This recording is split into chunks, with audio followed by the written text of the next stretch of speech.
Hello, I am Xarkun, and this is World of Warships Legends. Today, I've got a first impressions review of the Tier 7 British heavy cruiser Albemarle. We're going to look at my commander build, mod selection, the armor viewer, and then jump into some gameplay where we will talk about the ship's stats and how it plays. So first up, my commander, William Tennant, with Jerzy Swirsky and Gunichi Mikawa as inspirations. I like this build for the British heavy cruisers for the added survivability, maneuverability, and ingenious. Mod selection, aiming systems mod 1, steering gears, concealment, and main battery gun range. I think in the fourth slot you could swap this out for the main battery reload mod, and that would be a good choice. Armor now. 25mm bow and stern plating, which means it can be overmatched by 15 and 16-inch guns. However, the side armor is 27mm, which means when it's angled, it can bounce 15-inch guns from battleships. Deck armor, a little thicker, 30mm, cannot be overmatched by 15 or 16-inch guns, although that doesn't mean it can't be penetrated by plunging fire. So fairly well-armored cruiser. However, it does have a gigantic citadel, the size of some cruisers in the game, very exposed, and you can see that if battleship shells overmatch the bow or stern plating, there's a lot of real estate in the citadel for those shells to hit. So things can happen, and you're going to see things happen in this game. We're going to be on Neighbors. It's a domination mode game, and we'll start off by talking about the stats of the ship. So, the Albemarle with this Tennant build, and keep in mind that the Tennant build and the mod selection do affect some of these stats.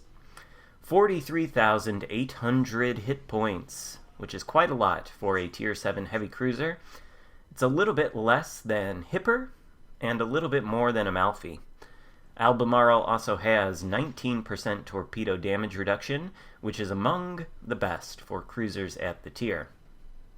As far as its armaments, 9 203mm guns in 3x3 turrets, 16.3 kilometer range on my build here, 12.5 second reload, which is pretty decent, and it could be made better by a different mod choice, and that might be a good idea.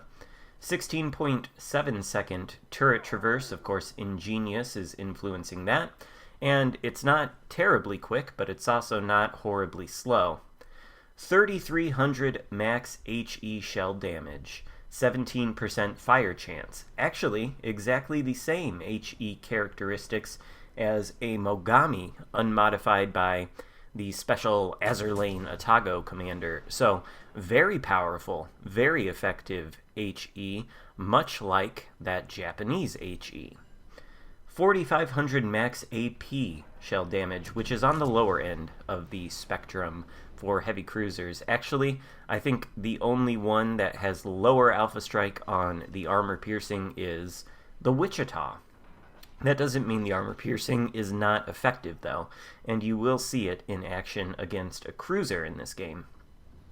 Albemarle also has torpedoes, 8 of them, in 2 quad launchers placed on either side of the ship. They reload in 90 seconds.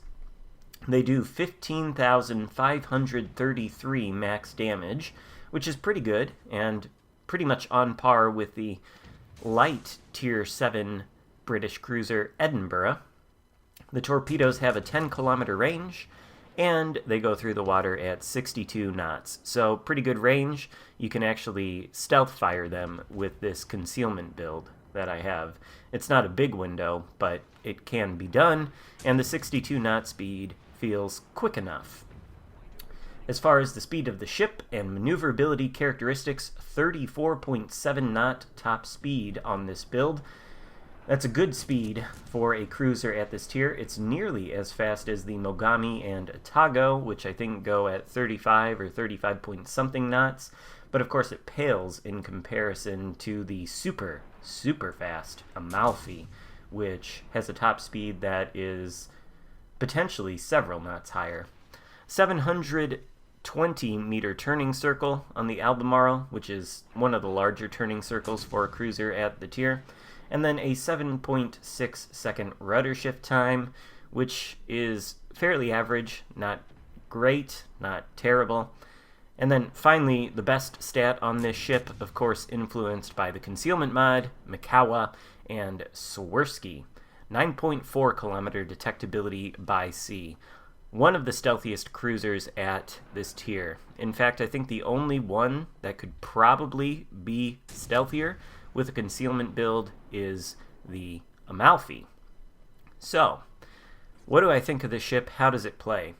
Well, I have played through the British heavy cruiser line, although I haven't done a review on any of the ships.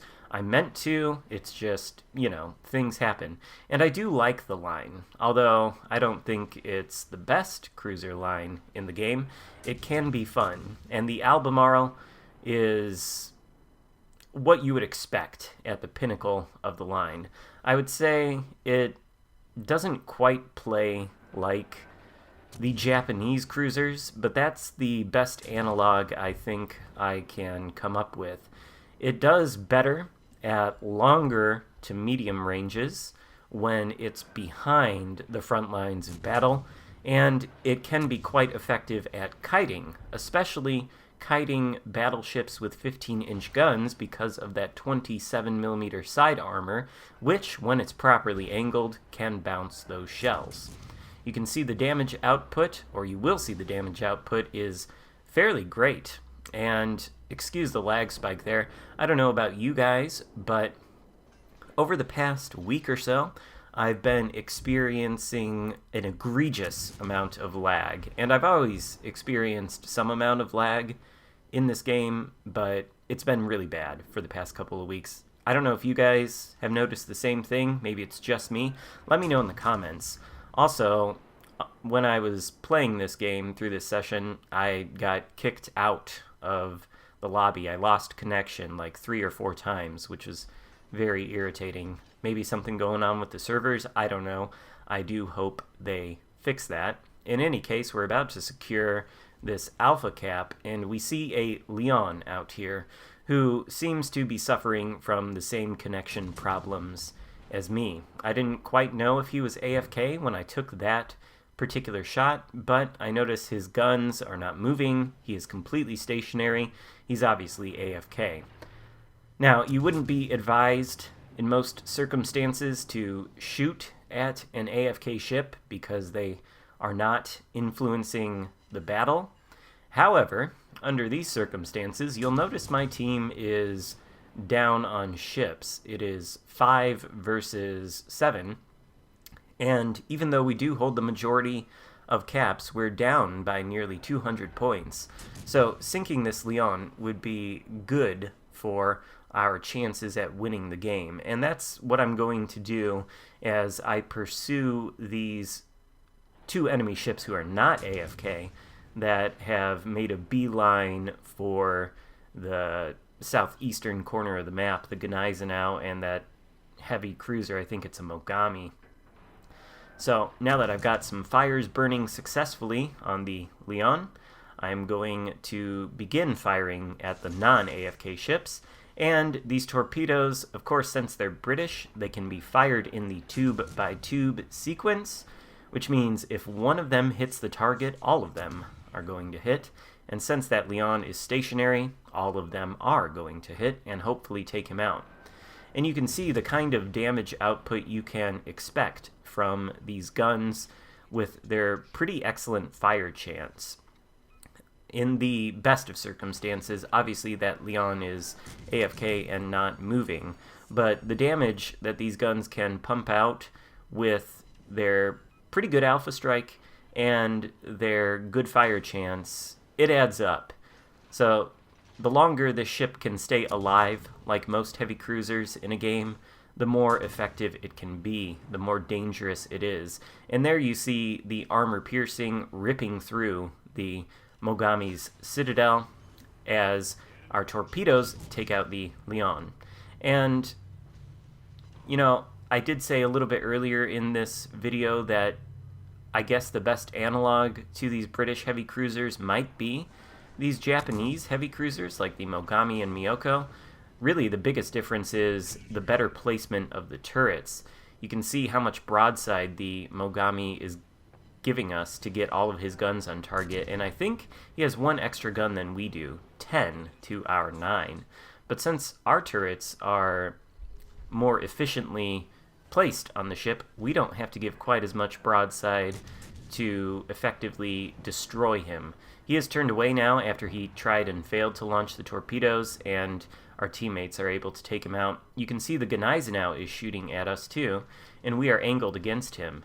His salvo did hit, but it scored minimal damage, I think only over-penetrating the superstructure and bouncing or shattering ineffectively against the 27mm armor.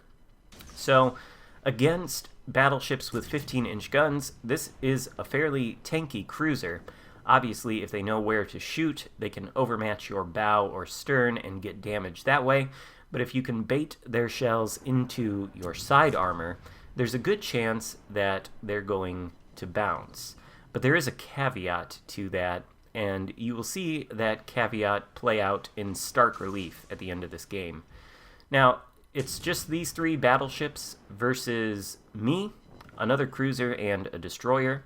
The Gneisenau is the only battleship that is currently spotted, but one of the battleships, which I believe is French, it's either a Richelieu or Jean Bart, takes a nasty chunk out of my hit points there. So I have a general idea of where that shot came from. I'm turning away from that point on the map to angle against that, since the Gneisenau has decided for whatever reason that he's not going to shoot me. And you can see that these salvos, pretty powerful. 4K on this guy when the salvos hit in the proper place, and the fires are still burning away. We're up to 158,000 damage, which is not maybe as impressive as it initially looks on paper, because keep in mind a lot of that damage was taken from a stationary AFK Leon who wasn't fighting back. There, one of those shots from the French battleship did hit our side again, and if you saw, it did shatter or bounce. So yeah, armor, pretty good, and it looks like that Gneisenau is going down. There's our second kill of the game. We're up to 171,000 damage done. And now the situation is we have 2 enemy battleships versus 2 friendly cruisers, of which I am one. I don't know what cruiser my teammate is playing, but he is kiting away from the Jean Bart, and he will be launching torpedoes at the Jean Bart. I probably should have checked his hit point situation here because I'm not quite sure what it is. The Jean Bart has moved into Bravo, though, and you can see the points situation is very, very close, and there are still a little over 3 minutes left to go in this game. Should the Jean Bart secure that Bravo cap, I am quite concerned that the enemy will be able to win the game on points. The other enemy battleship, which I think is a Lenin, is not going to come into play for the rest of this game. And soon here you will be seeing the great weakness of the Albemarle versus a battleship with 15-inch guns. We're in range of the Jean Bart now, so we're opening fire. He is concerned with our teammate, primarily shooting only at him. He's not even aiming at us yet, but then Ingenious tells us somebody is, as we get the Witherer medal, and the Jean Bart is turning our way, which means we're going to use our excellent concealment here to momentarily go dark. We're not going to shoot at the Jean Bart again as he turns toward us. And now that we have gone dark, we've got a nice cushion between us and the enemy battleship, fire off some torpedoes in his general direction, and then we're going to make a turn to make sure we are angled away. The friendly cruiser is still firing at the Jean Bart, still spotted, still launching torpedoes, and the Jean Bart has flipped half of the Bravo cap. So we're setting out to reset him again. Friendly cruiser goes down. It is a York, which means those torpedoes had no chance of hitting whatsoever. A little bit sad. Anyway, we're the only one left now, so the Jean Bart is going to fire at us. You can see that his shells, when they hit the stern, they do penetrate, they do damage. They hit the side, they bounce. So I think primarily you might say what I'm making here is a mistake. Maybe I didn't have to shoot at the Jean Bart. Maybe we would have won if I had allowed him to secure the Bravo cap. I don't know. In any case, there's another salvo that does minimal damage thanks to our armor. So I am feeling pretty confident here as I test out the efficacy of the armor. And hopefully what I'm making is a winning play and not a throw. Or at least it would have been if this salvo hadn't hit where it did. You can see one of the shells overmatches just right at the edge of that stern armor and manages to, I think, find its way into the Citadel, taking us out and resulting in a defeat. So, because of the armor setup of this ship, even though it can bounce 15-inch guns with its side armor, it is vulnerable if it's struck through the stern or the bow. A lot of Citadel real estate for those shells to find, and you can get deleted, as I did there. So, I like the Albemarle. I think it's a fun ship to play, and if you were wondering whether you should grind the British heavy cruiser line to get it, hopefully this video has given you an idea. Let me know what you think in the comments. Give the video a thumbs up if you liked it, and thank you so much for watching. I'll see you next time. Goodbye.